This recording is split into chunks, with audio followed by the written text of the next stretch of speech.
بہرحال جب حضرت موسیٰ کو اب اللہ تعالیٰ نے طلب کیا 40 دن کے لیے کوہ طور پر، اس کو ہم چلہ بھی کہہ سکتے ہیں، 40 روز کی اللہ تعالیٰ نے ان سے ریاضت کروائی، مشقت، روزہ اور یہ کہ عبادت اور ذکر الہی، اس کے بعد انہیں اللہ نے تورات عطا فرما دی۔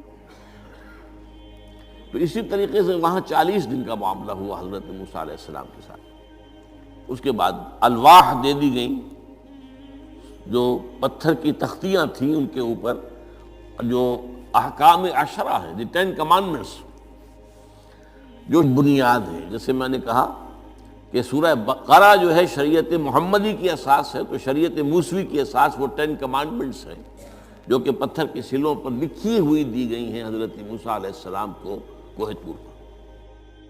اب پیچھے کیا ہوا؟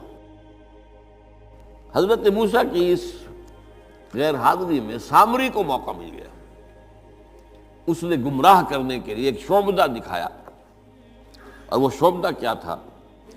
آل فرعون کے جو زیور وغیرہ ہوتے تھے ان لوگوں کے، وہ ان بنی اسرائیل کے لوگوں کے پاس امانت رکھا کرتے تھے، یعنی انہیں بھی اندازہ یہ تھا یہ اسرائیلی جو ہیں یہ بددیانت نہیں ہے، یہ جو ہے اس کے اندر جو ہے نہیں کریں گے کوئی خیانت، خائن نہیں۔ بہرحال چونکہ حضرت ابراہیم کی اولاد تھے، حضرت یعقوب کی اولاد تھے، تو چاہے اور ان میں خرابیاں آ گئی ہوں گی، لیکن یہ کہ یہ اندازہ انہیں تھا کہ یہ امین لوگ ہوتے ہیں، تو ان کے پاس امانت رکھی ہوئی تھی۔ جب وہ نکلے وہاں سے، وہ ساری چیزیں بھی ساتھ لے کر آ گئے۔ اس کو کہا اس نے، سامری نے، کہ یہ پھینک دو، یہ تو نجس ہے، تمہارے لیے جائز نہیں۔ اس حد تک تو بات ٹھیک ہوئی۔ پھر ان کو پگھلا کر اور ایک بچڑے کی شکل بنا لی، اور اس کے اندر ایسا کچھ میکینزم رکھا کہ اس میں سے ہوا گزرتی تھی، اندر سے کھوکھلا تھا، تو آواز ایسی آتی تھی جیسے کہ بچڑا ڈکرا رہا ہو۔ انہوں نے کہا یہ ہے تمہارا خدا۔ یہ موسیٰ کو تو مغالطہ لگا ہے، کس غلطی فہمی کے اندر وہ پڑ گئے ہیں، کہاں گئے ہیں، کس خدا کے پاس گئے ہیں، یہ خدا تو یہ ہے تمہارا خدا، اسے پوجو۔ بہرحال وہاں کچھ لوگ جو ہے، کافی بڑی تعداد میں لوگوں نے پرستی شروع کر دی۔ اب جب اللہ نے بتایا اے موسیٰ تمہاری قوم پیچھے فتنے میں پڑ چکی ہے، اور اس کی بھی ایک عجیب بات ہے، اس بتائی دوں آپ کو، کہ حضرت موسیٰ کے لیے جو اللہ نے وقت معین کیا تھا کوہ طور پر آنے کا، آپ اس وقت مقرر سے پہلے پہنچ گئے۔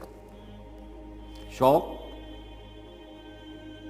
اللہ نے ایکسپلینیشن کال کی، یہ سورہ طٰہٰ میں موجود ہے۔ ما اعجلک عن قومک یا موسیٰ، موسیٰ یہ تم اپنی قوم کو چھوڑ کر جلدی کیوں آ گئے؟ ابھی تو وہ وقت معین نہیں آیا، کیوں آ گئے؟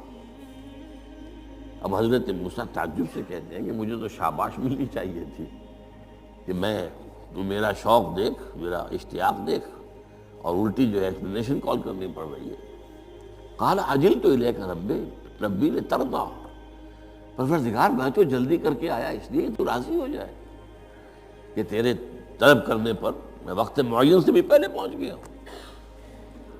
فرمایا نہیں، یہ اجرت جو ہے یہ ایسی خطا ہے تمہاری کہ تم نے در حقیقت جو یہ غلطی کی ہے اس کی وجہ سے سامری کو موقع مل گیا ہے کہ اس نے تمہاری قوم کو اضلھم السامری، سامری نے گمراہ کر دیا۔ یہ خبر پا کر اب حضرت موسیٰ علیہ السلام جب آئے ہیں واپس اپنی قوم، اس کے لیے جو الفاظ آئے ہیں یہ سورہ اعراف کے اندر ہے، فلما رجع موسیٰ الی قومہ غضبان آسفا۔ یہ غضبان، یہ غضب کی ایک انتہائی شکل ہے۔ اس وزن پر عربی زبان میں جو الفاظ آتے ہیں وہ کسی شے کی شدت کو ظاہر کرتے ہیں۔ انا جوعان، میں بھوک سے مرا جا رہا ہوں۔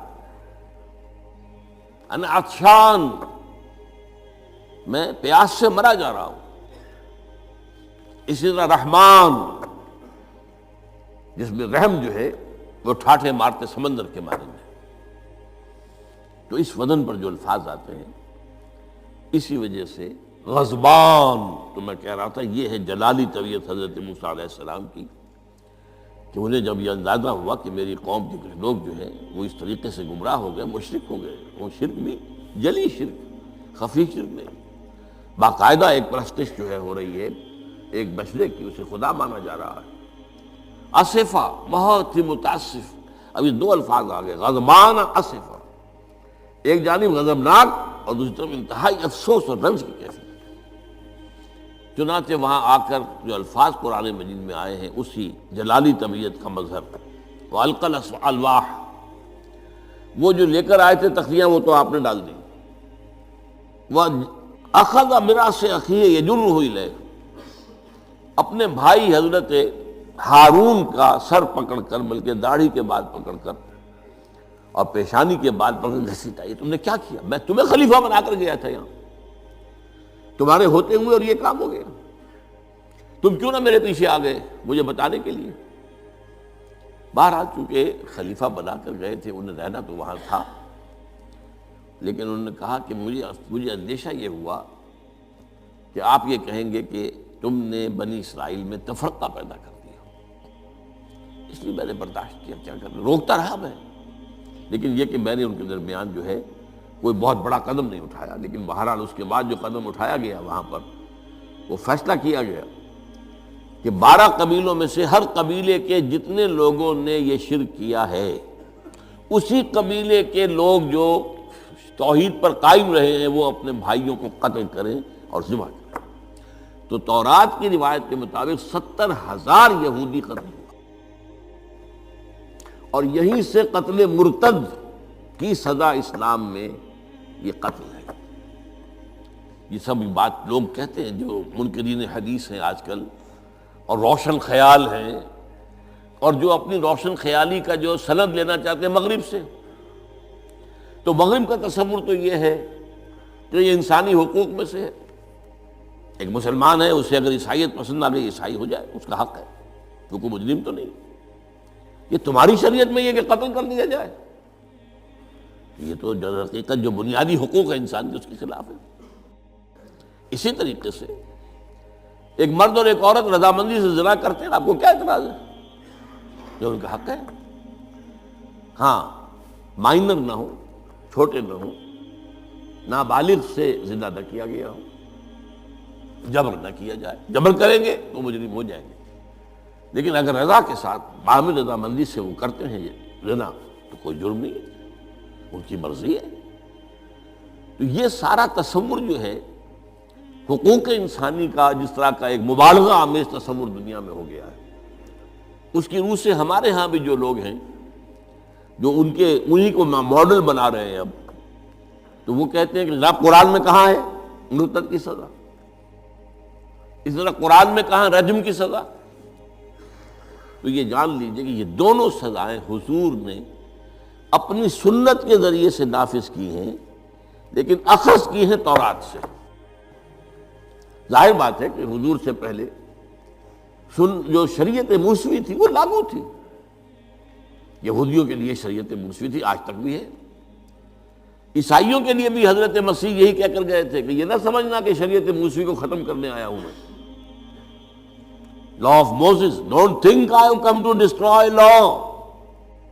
This law of Moses will be applicable to you. وہ تو سینٹ پال نے ختم کیا ہے، اور آج کی عیسائیت جو ہے یہ عجیب مذہب ہے جس میں کوئی قانون ہے ہی نہیں۔